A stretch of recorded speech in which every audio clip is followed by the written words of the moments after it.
You are listening to I Am Refocused Radio with your host, Shamaya Reed. This show is designed to inspire you to live your purpose and regain your focus. And now, here's your host, Shamaya Reed. Hey, welcome to I Am Refocused Radio. We are here once again, and today we have an amazing show lined up for y'all. We're going to talk to Joey Stuckey, man. He is an award-winning blind guitarist, songwriter, singer, composer, producer, and radio and television personality. Man, I just want to say, how are you doing today, sir? Because you coming from Georgia, man. Absolutely, yes. I'm doing very well, my friend. I hope you are. Man, doing very well, man. So, man, before we talk about your music today and current music that you released recently, let's let the audience know a little bit about yourself, man. Tell us about you. Well, one of the big reasons I wanted to be on the show is I'm really interested in sharing some of the struggles I've been through and the way I've overcome those, so that people can use that as a source of inspiration for their own lives. And, the things that work for me may not work for somebody else, but I think anytime you can talk to someone who has come up with creative ways to do what they want to do and live the life they want to live, you can learn something. So that's something I'm big into. When I was about 2 years old, I had a brain tumor, and the doctors didn't think I was going to make it. They told my parents that I probably wouldn't survive the surgery, or if I did, that I probably wouldn't walk or talk. But I do walk and talk, and I did survive the surgery. I was in ICU for about 3 months after the surgery. It was back in the early 70s, which was, the medicine is much more advanced now, but back then it was a real difficult surgery, and it took my eyesight, it took my sense of smell. It also left me without an endocrine system. So, for example, I don't have what you consider normal adrenal function. But despite that, and being in the hospital a lot, being a real sick child, and even having some latent issues from the brain tumor later on in life, in my late 20s, I had to have a complete hip replacement. I spent about 6 months in a wheelchair. Back in 2018, I had to have a complete shoulder replacement, all due to some issues on my bones because of the brain tumor. Despite all that stuff, I do what I want to do. I tour the world as a performing musician. I teach master classes in music business and music education and the art of improvisation. I do inspirational talks in different communities, and I own and run a recording studio, and also teach music technology at several universities here in Georgia. So I do everything I want to do by and large. There's a few things that I don't do. I don't drive, which is probably better for everybody. I think it's reasonable that I don't drive. That's one of my big problem. I mean, honestly, that's one of the hardest things to overcome, is not being able to drive. Yeah. You're teaching and doing those other great things, man. You should yeah. So I can't complain. I mean, there are challenges every day, and I certainly, there are days that things become a little wearisome. But the fact is, I am blessed, and I know it. And I'm happy to be alive. I'm happy to be doing what I want to do in music. And I work real hard to live what I call a life of intention, meaning that I do the things that I think are important and the things I think make a difference. And I do that despite all obstacles. And, some days are hard, and that's okay. And I tell people, look, I'm a naturally positive, happy person. But if I was happy all the time, you should be worried. I mean, you should be, if I was happy all the time, something would be wrong with me. It's okay to be frustrated once in a while. It's okay to say, I don't like this. It's okay to say, I'm not happy with this situation. You just can't live there. You have to say those things and then move on. So my sort of mantra is, I'm not going to complain about something. I'm going to find a way to overcome it or fix it or change it in a positive way. So that's pretty much what I do every day. You just tune into I Am Refocused Radio. We are talking to Joey Stuckey, and I mean that was a punch of punches right there, because for you to be able to do all this stuff that you just said moments ago, this is very remarkable. And I'm not just saying that because of your condition, but just the fact that you made up in your mind that this is something that I'm gonna just do it. I'm gonna just go. I'm gonna just make it happen. And for those who may not have the same conditions you are, sometimes we can give up really easily. So for you, you had this amazing career. When you were younger, what was it that inspired you to go after your dreams and go after your goals? Because once again, to remind people of your condition, you did not let this be something that allowed you to settle, but instead you did the opposite. You went full force all the way through. Yeah, I mean, I have to credit my parents a lot with that. They found ways. I almost died several times, and they found ways to keep me focused on affirmation, on positivity, and not fear. And it's remarkable because they were living the same difficulties I was living, and they were worried about their child, but they managed somehow to find some inner strength that just gave them the ability to help focus me on positivity without, and this is really important, without saying that it was easy. They never said it was easy. They never told me something that wasn't true. So we were always honest about the challenges. And I think that's really mission critical for anyone who wants to accomplish something, whatever that is. You have to be honest about the challenges. And the fact is, we all have challenges. I mean, mine happened to be kind of obvious, physical limitations, but it could be economical, it could be educational, it could be all kinds of different challenges that we have every day. And no one challenge is greater than another. Self-honesty is really critical when you want to pursue a dream. Aptitude is critical. You have to have some skill at it. You have to, and I think, I mean, not to be too philosophical or too spiritual, but I mean, I really feel like all the tools you need to succeed are within you. And your job is to figure out what that overwhelming passion is, because you've got the tools you need to be successful at that passion.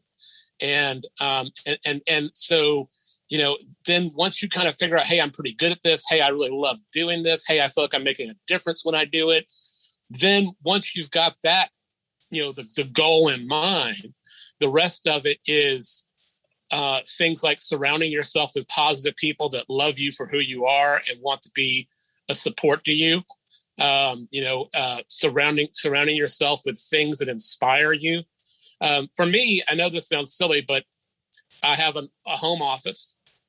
And in my home office, where I'm doing this interview right now, there is a little nest of birds in a tree outside this window. And every year, I know it's not the same group of birds, but every year these birds continually nest. I guess it's a really good spot. And one of the things that really inspires me musically and spiritually is hearing these little guys first thing in the morning, when it's about between 6 o'clock and 7 a.m., when they're out there just singing their hearts out. And it's just the most glorious thing in the world for me to hear that. So I surround myself with people and animals and things that inspire me to be my best and that remind me what a magical, incredible world we live in. As a child, when I was first discovering music, the first thing I realized about music was that it was a powerful force to make me feel better. It made me feel better. It lifted my spirits. No matter how sick I was, music always made me feel better. So that was my first experience, because until I was about 16, those first 16 years of life, I really didn't think about a career or anything like that, because it was just focused on survival. That was my focus, surviving the illnesses. And then when I got about 16, 17 years old, I started realizing that, well, maybe I could do, I wanted to play music. And I have a real interesting journey. I was real sick. I'd been in the hospital for pneumonia, and the medicine they gave me helped the pneumonia, but it made me start throwing up blood, and that was dangerous. And I was real sick, and that was one of the times I almost died. And then I had to pretty much stay inside and be in bed for the whole summer that year. And I discovered on one of the local public radio stations, these old time radio shows from the 50s and 60s and even the 40s. And then there were some modern ones as well. This is in the 1980s. And they were stories told by music sound effects, and dialogue. So it was just like television, but I didn't have to see the pictures, and everything was described in a way that made sense to a blind person. And that's when I first realized that I wanted to be in the recording sciences. I just thought, man, I could do this. I could record these sounds. And I was obsessed with sounds and recording sounds. And I used to carry really cheap, terrible equipment around me with me wherever I'd go. And if I'd hear an interesting sound, I'd stop what I'm doing. And my parents would let me, they would indulge me and let me record whatever it was. And so I called the guy that was playing these radio shows from midnight. I'll never forget, from midnight to 3 a.m. on every Saturday. I called him and said, I love what you're doing. It's revolutionized my life. I'm just so excited by this. And we became friends. And I guess he was probably in his 30s by that time. His name was Rob Thomas. And he came over and taught me what he knew about sound, which wasn't, a lot, but it was enough to really get me started and get me interested in sound. And then he had a friend, Rob Thomas, once again, who was the head of the museum here in my hometown, Macon, Georgia. And they were having a conversation about the bad sound system they had in the planetarium. And he said, hey, I know this kid is pretty sharp. You should have him come help you with your sound system. So I got my first job at 15, working as a sound technician at the planetarium. And then, interestingly, all the people that worked in the museum were, 15 to 25 mostly. Some older people in their 30s and 40s and 50s, but, probably half the workforce was around that age. And almost all of them had garage bands. And all of a sudden they said, hey, we understand you've got some recording equipment. Maybe we can come to your house and record our demo. And, yeah, okay, sure, whatever. I was just happy to record. So by the time I was 19, I had a business in downtown Macon. I had a professional studio. And around, I just have been doing that ever since 19, getting paid to do it. And then along that same line, when I was around 17 years old, I heard one of these garage bands I was recording. They recorded a song, and I said, wow, that's a great song. Who is that artist? I didn't know it. And they said, oh, we wrote that.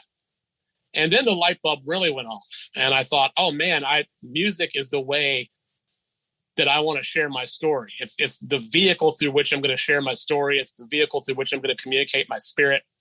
And that's pretty much it. Once I got a hold of it, I never let it go. And the thing is, honestly, I'm obsessed with it. I start my day with music.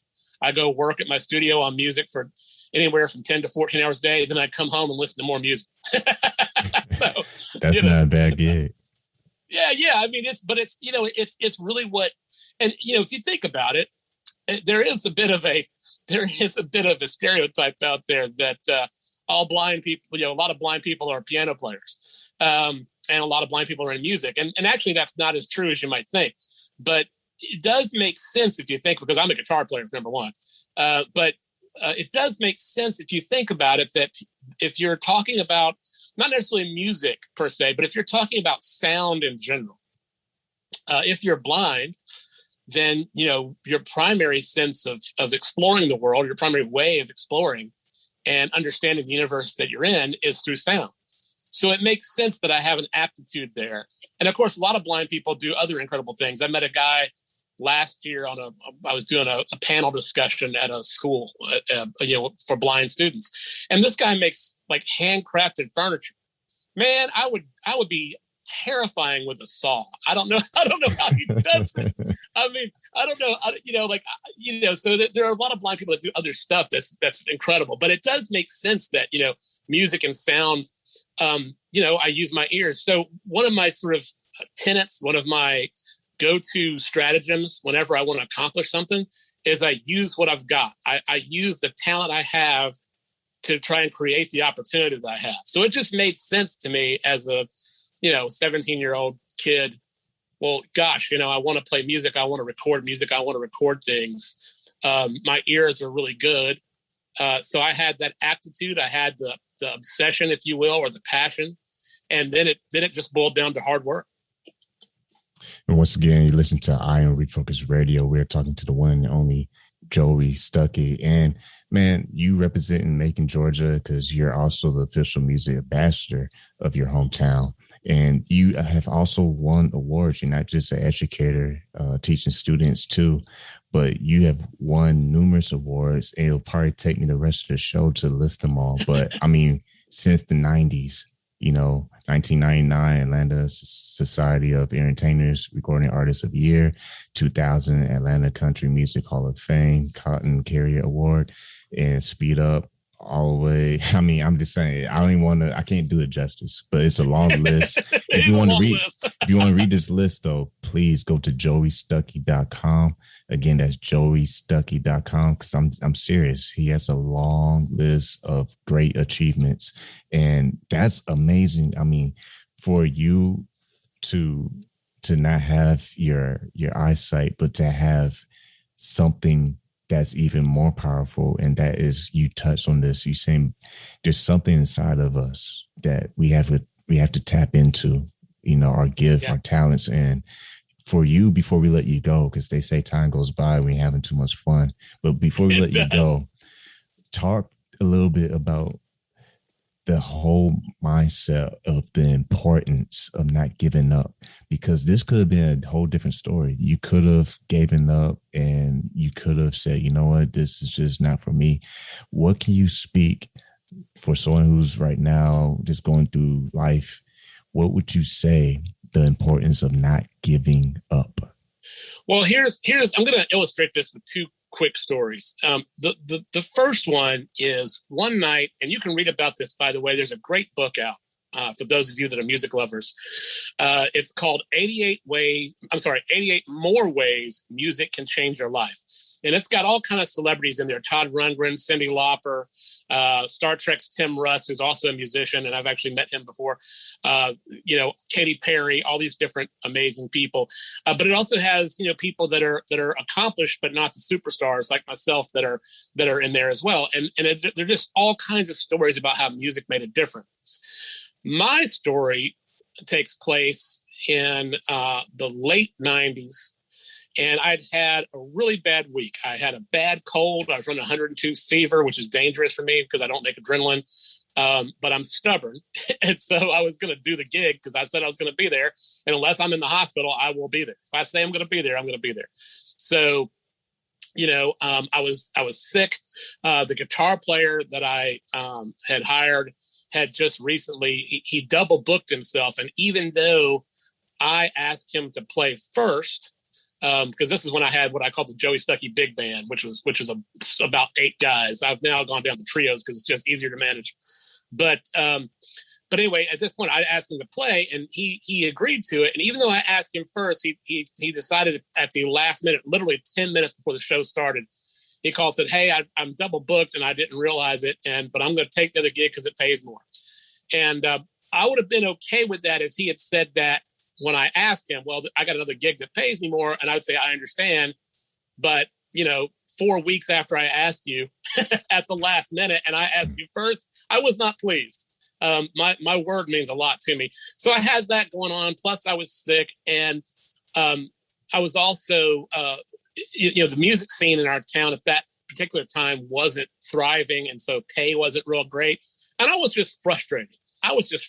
And I said to myself that night, oh, and then I forgot, I had one of the guys in my band between sets went to a bar across the street and got tipsy. And I don't care. I mean, if you want to drink on your own time, that's fine, but this is a job. And I don't mind you having a beer, but being sloppy drunk is different. So I had said to myself, oh my God, I can't believe I'm in this business. It's ridiculous. I don't want to do this anymore. This is so stupid. And I was just really frustrated. I wasn't feeling well. That had a lot to do with it.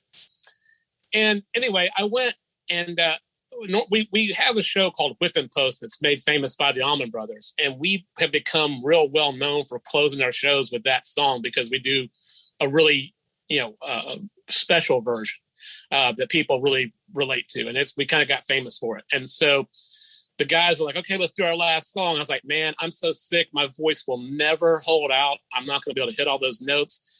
And I just had this weird compulsion to sing Amazing Grace, the gospel song, the hymnal. And the guys in the band all thought I was nuts to sing Amazing Grace in a bar. But I trust that little voice that talks to me, and I trust it. And when I feel compelled to do something, even when I can't really explain it, I do it, because every time I don't, I regret it. So no matter how stupid it sounds, I always do that. So we sang Amazing Grace. I got off the stage. I was like, man, I just want to go home and lay down. I feel terrible. This is my last show. I'm done. And this woman, now keep in mind, I can't see, so this was a real surprise to me. This lady flings her arms around me and starts sobbing. And I didn't know what was going on. And so I didn't know what to do. So I kind of hugged her back and I was like, ma'am, are you okay? And the story unfolds that she was from Jacksonville, Florida, and was in Macon for the day. And that's, by the way, I was born in Jacksonville, Florida, born and raised down there. So it's kind of interesting. So she was in Macon for the day. Her uncle had passed away, and he was a gospel singer. And the one main thing that he wanted at his funeral was the song Amazing Grace to be sung. But they didn't do it. When they arranged the funeral, it didn't happen. And she and her husband were distraught over this. They were really upset. And they felt like he had not been honored properly. And I know it sounds nuts. If I hadn't lived it, I think it sounds nuts. But she said that her spirit was made at peace. And she was so happy that we had done that song. They had just come out to get something to eat, and they were going to head home the next day. And they heard us. They stayed to listen to us play. And then we sang that song. And she felt like her uncle was honored in the way that he wanted, in the way that she wanted him to be honored. And I don't know. I realized that at that moment, if I could change someone's life, even just a little bit for the better, it was worth all the trouble. And that's kind of the moment that this idea solidified in my mind of making the world a little bit better than I found it, leaving it a little bit better than I found it. And I'm willing to do it one song at a time. I want to do it one person at a time. And I feel honored to be able to give someone the gift of music. And the other quick story I'll tell you is that I was at a science fiction convention, a big science fiction fan, and Brian Henson was there. You know, his father, Jim Henson, did the Muppets and Fraggle Rock and Dark Crystal and Labyrinth and all these things and all the creatures in Star Wars. And I was a huge fan. And we had been waiting in line, and they had underestimated how many people wanted to see Brian Henson. He thought he'd stay there for 45 minutes and sign autographs and then leave. But there was probably 500 or 600 people there that wanted to meet him. And they said, listen, you can keep standing in line, but we can't guarantee that you're going to get your autograph. He's got to be somewhere else. He probably isn't going to be able to stay. So you're probably going to be disappointed. We're not telling you have to go. We're not telling you for sure. And all my friends were like, let's go. I was like, no, if I go now, I know that I don't get what I want. If I stick it out, there's a chance I will get what I want. Well, turns out I did get what I want. Not only did I get a chance to get him to sign my poster, but I shook his hand and told him how much the Muppets had meant to me as a sick child and how much they had kept me laughing. And it was real important for me to be able to tell him that, because the Muppets have meant so much to me. I'm talking Sesame Street, the Muppet Show. Mm-hmm. They've meant so much to me as a child. And I got a chance to tell him that. And he stopped what he was doing and was really moved by it. And it meant a lot to me that we had that connection. So my point is this: you never know who you will affect in a positive way. You can change somebody's life and not even mean to. You can change somebody's life just by being who you are. And if you quit, you will not succeed. If you don't quit, you got a chance to do that thing you want to do. And the way that you can increase that chance and make it more of a certainty is to put in the hard work, to study, to practice. And when I say practice, I mean, I'm talking about practicing music and to study music, but it could be anything, whatever you want to do. If you want to be a real estate broker, if you want to be a chef, if you want to be a singer, if you want to be a writer, if you want to be a radio person, whatever it is, when you put in that work, you're increasing your chance of success. The one thing that you can be sure of is that if you quit, it won't happen. And let me tell you something. I have seen so many times in my life things happen, and I think, gosh, it's the worst thing ever that's happened to me. And then years later, I'm able to look back and realize that thing taught me something that I needed to know. And so I'm not saying that I look forward to pain or discomfort or trials and tribulations. I don't want them to happen. I don't like it when they do. But I can honestly say that my mindset is I take whatever life gives me and I make it work to my advantage. And so that mindset of, learning from the pain as well as learning from and being inspired by the joys and the successes, that's the way you got to think about it. You got to think about, I'm blind and I can't smell. I have no sense of smell. I have no sight. Those are the two selling points I brought to my wife when I asked her to marry me. I said, listen, you're always going to look and smell perfect no matter what you do. And she said, I'll take it. so that's my, I'm kind of being silly, but I mean, my point is that if you stop, you're not going to succeed. And I can promise you, not based on positive thinking, but based on actual empirical data, actual life experience. Every time I almost quit, that was the moment I made it. It just took hanging in there just a little bit longer, just a little bit longer than I thought I could. And then right on the other side of that moment was the achievement of the goal I've been looking for. And it's hard. And there are days it's going to be really hard. And that's why I say it's so important to surround yourself by people and things that inspire you and keep you feeling excited about what you're doing, no matter what it is. Once again, you've been listening to I Am Refocused Radio, talking to the one and only Joey Stuckey. You go to his website, joeystuckey.com, and he's on Facebook, Twitter, Instagram. You can find him right there. Just go to joeystuckey.com and you find everything that he's all about. Man, I mean, this interview went by so fast, but we haven't even scratched the surface of just talking about the people you performed for. I mean, you and your band opened up legendary artists. I mean, the list is way too long. It'll probably take me 2 shows just to go through every single name. But that's amazing. And I'm not trying to say that in a light way. I'm saying that in the most serious way I possibly can. The achievements you've been able to have, I don't even think people are listening right now can even fully grasp your achievements until they go check you out on your website, joeystuckey.com, because seriously, you have done so much. And not just that, you as an educator, before we let you go officially, I know I say that, but I lie sometimes. Before we let you go officially, tell people some of the things that you talk to students with, because I think that's very important, that we always give the young people the blueprints to success. Oh, totally. I mean, the big thing for me is I think time management is real important. I'm sure everybody in the universe knows the musical Hamilton. It's one of my favorites. I, unlike my music attorney cousin, I could not afford the tickets to see the original cast because that was too expensive. But I did see it in Chicago when I was on tour. But, in Hamilton, there's this line where they ask Hamilton, the chorus asks Hamilton, why do you write like you're running out of time?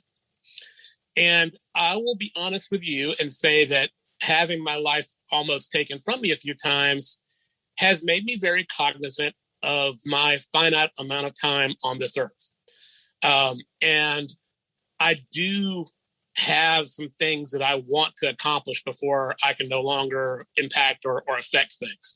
And so when it comes to that, the reason I'm not saying that to be a downer, but what I'm saying is, I am so interested and so inspired by everything. I'm so fascinated by the world and by people.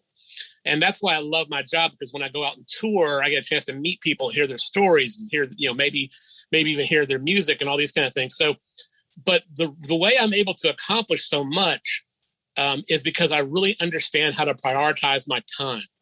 Sometimes I have to say no to things that I'd like to do, or I have to sacrifice one thing I like to do over another. But by and large, I feel really happy with all the decisions I make. And so when you're deciding on what you want to do, just realize that nothing comes without sacrifice. And you're going to have to come up with a plan. I recommend having a 3-month, a 6-month, and a 12-month plan that's basically a list of goals and a list of ideas of how you can achieve those goals. and realize that not every idea you come up with is going to work. That's why it's really important to write it down. I don't write because I can't see to write. I can't see to read what I've written, but I do type. I learned to touch type as a kid. So I type on a computer and my computer reads the words back to me. So I type up my list. I type up what I did and like the ideas that I had. And then I keep track of what things worked and what things didn't work. So when you're talking about blueprint for success, you're talking about time management. That's critical, learning how to manage your time so that you can prioritize what the most important thing is.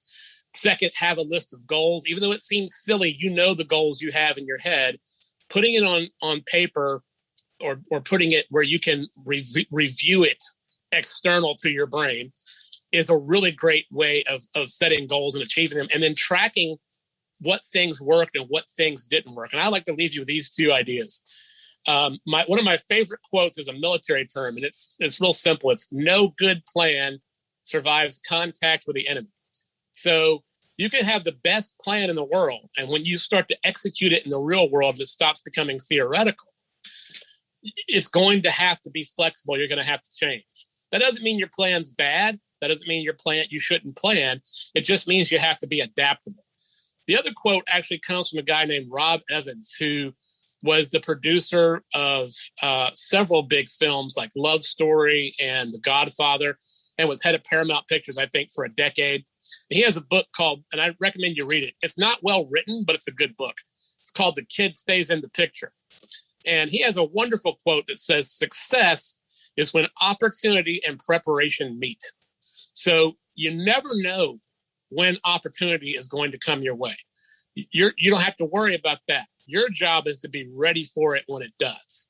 So dotting on your I's, crossing all your T's, doing your homework, studying hard, working hard, planning hard, believing, all those things are the things you have to do. So when that chance comes, you're ready.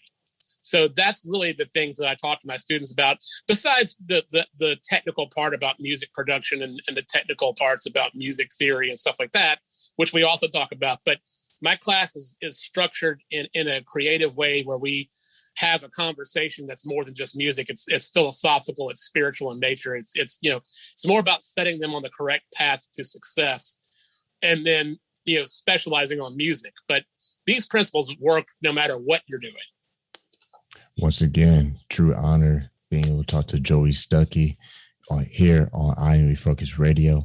And definitely go to his website, joeystuckey.com, to really, you're going to have to read for days about what he's really doing, because I'm telling you, it's a lot. It's a lot. And I'm not saying that to joke. I'm saying that because it's very impressive, the accomplishments that you've been able to achieve, not just through music, but also with education for young people. And what you just said now, I'm not going to say anything because I can't touch it. I'm not going to add anything to it because I might mess it up.